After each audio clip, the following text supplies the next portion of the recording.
Gente, é o seguinte, dados recentes das Nações Unidas indicam que 2018 será o ano mais quente dos últimos tempos, viu?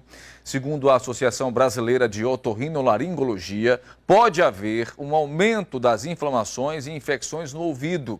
E para trazer um pouco mais informações, nós buscamos exatamente uma opinião, né, uma palavra de um especialista, o médico otorrinolaringologista, o Jefferson Dávila. Você vai acompanhar agora uma entrevista concedida ao repórter Evenilson Santana. Período do verão, temperaturas elevadas, muita gente festejando, mas é preciso ter algumas preocupações, exemplo das áreas do corpo humano, como o nariz, a garganta e o ouvido. Para nos ajudar a entender um pouco sobre este assunto, a gente conversa a partir de agora com o otorrinolaringologista, Dr. Jefferson Dávila. Dr. Jefferson, inicialmente, quais são as doenças mais comuns, as inflamações mais frequentes nesse período do verão? A gente pode separar, né, o ouvido, o nariz e a garganta. Em relação aos ouvidos, tem duas situações. A parte infecciosa, que é a parte que o paciente tem infecção no órgão, que são as otites, que podem ser as otites externas, que é a do ouvido externo, e as otites médias. As otites externas estão diretamente relacionadas aos banhos, banho de mar, banho de piscina, e às vezes, quando abusivos ou em águas impróprias, podem gerar contaminação do órgão, e essa contaminação pode levar à infecção. E o principal sintoma da infecção é dor no ouvido, a diminuição da audição e corrimentos, às vezes purulento, às vezes não. Isso relacionado aos mergulhos. Mas existe outro tipo de dor de ouvido que acontece muito no verão, que são as dores relacionadas às infecções das vias respiratórias altas. Por exemplo, uma rinite, uma sinusite, uma virose comum que acontece no nariz, na garganta, pode, pela tuba auditiva, que é uma tubazinha, que é um canal de comunicação que liga o nariz e a garganta aos ouvidos, chegar no ouvido também. Mas muita gente acaba, de algum modo, né, obstruindo, né, o ouvido, por exemplo. Existe uma maneira de limpá-lo mais apropriada? Qual é a recomendação? A recomendação é não usar nenhum tipo de equipamento, né, de estiletes, por exemplo, esses estiletes flexíveis, para nenhum tipo de limpeza. O nosso ouvido tem um mecanismo natural de liberação espontânea do cerume. O cerume que a gente produz é um cerume que é uma cerinha que é um meio de defesa da gente, principalmente contra os insetos, porque é um conduto úmido, certo, escuro, favorecedor da penetração de insetos, por exemplo. Então, ele tem um odor. A cera tem um odor característico, mas ela tem um mecanismo tanto de produção quanto de eliminação. O uso desses estiletes, dessas hastes flexíveis, ou outro tipo de instrumento, como grampo de cabelo, tampa de caneta, e etc., ou remédios também, pode gerar um distúrbio da evolução natural, da fisiologia natural. Mas muita gente acaba indo para uma piscina, para a praia, né, acaba trazendo aí consequências para o ouvido. Existe uma maneira apropriada para limpá-lo? Normalmente o nosso conduto é um pouquinho tortuoso, o conduto auditivo externo, mas é uma tortuosidade proposital, para proteger a membrana timpânica. Então vem o conduto, né, do ouvido, e no final do conduto auditivo externo tem a membrana timpânica. Ele é tortuoso para justamente, nessas manipulações, evitar que se toque na membrana timpânica. Mas a água, quando você mergulha, por exemplo, ela entra no orifício e sai. Ela entra e sai. Em alguns condutos mais estreitos, ou naqueles mais tortuosos, ela pode demorar um pouquinho mais para sair. Ou se faz manipulação de bater de alguma forma, colocar nada, certo? Ou então ela evapora, como evapora em qualquer outra parte do corpo. Agora, com relação à garganta, o que é mais comum ocorrer nesse período? Essas são as viroses, as infecções das vias aéreas superiores, né? 90% dessas infecções são por vírus. Mas tem as complicações, que vêm as infecções bacterianas, das vias respiratórias superiores. Normalmente são complicações das viroses, é muito raro vir já inicialmente como bacteriana. Essas tem que ter mais cuidado.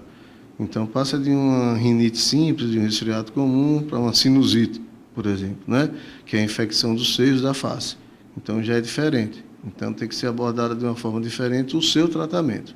Então o mais comum é evitar aquilo que gera as infecções e principalmente em quem tem alergia, evitar situações que possam causar alergia, que a alergia termina deixando o ambiente assim mais favorável para as infecções. Pode prestar atenção que todo alérgico ele é mais susceptível às infecções.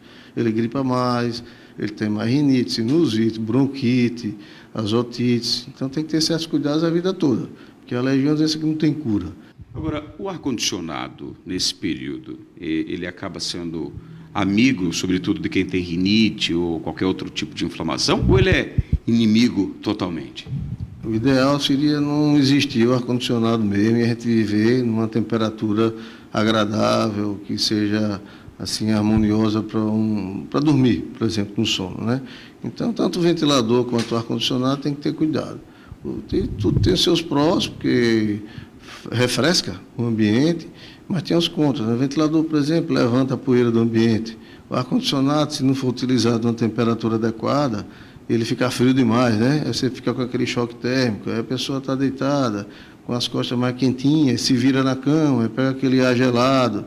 E com relação ao nariz, quais são as principais precauções da pessoa nesse período? Tanto a rinite quanto a sinusite, ela causa sintomatologia, né? O sintoma mais incômodo, dos mais incômodos, o mais incômodo de todos é a obstrução nasal. É o nariz trancado, é o nariz fechado, que impede, o uni ou bilateral. E quando é bilateral, é pior ainda, né? Que a pessoa fica respirando pelo buraco errado, né? Pela boca. Mas com relação ao nariz, nesse período, as pessoas que têm dificuldade, principalmente, elas acabam se utilizando de medicamentos para desobstruir a passagem de ar. Existe um medicamento específico que é o ideal, apropriado, ou cada caso é um caso? O que o senhor recomenda?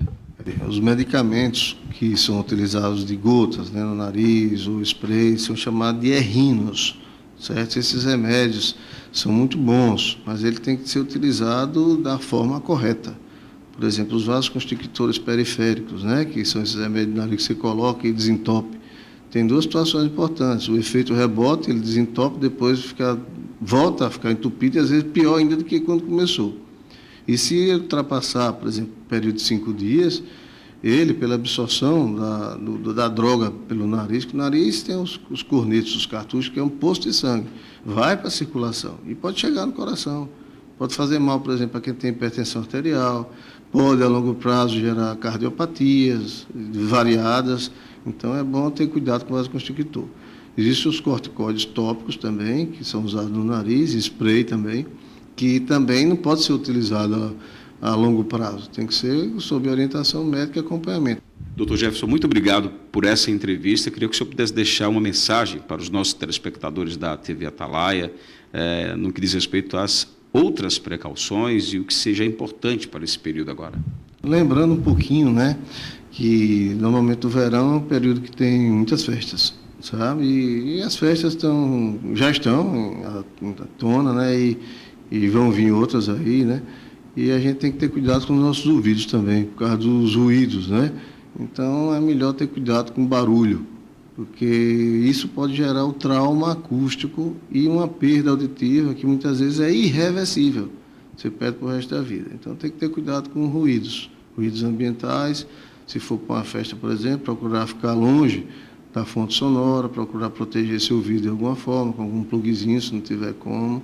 E tendo cuidado também, nesses ambientes mais ruidosos, com a voz, né? A voz é a melhor maneira de nós transmitirmos os nossos sentimentos. É o espelho da alma do homem. Mais uma vez, muito obrigado, Dr. Jefferson. E você de casa, espero que você tenha se agradado dessa entrevista e que tenha tirado bom proveito. Até uma próxima oportunidade. Voltamos ao estúdio.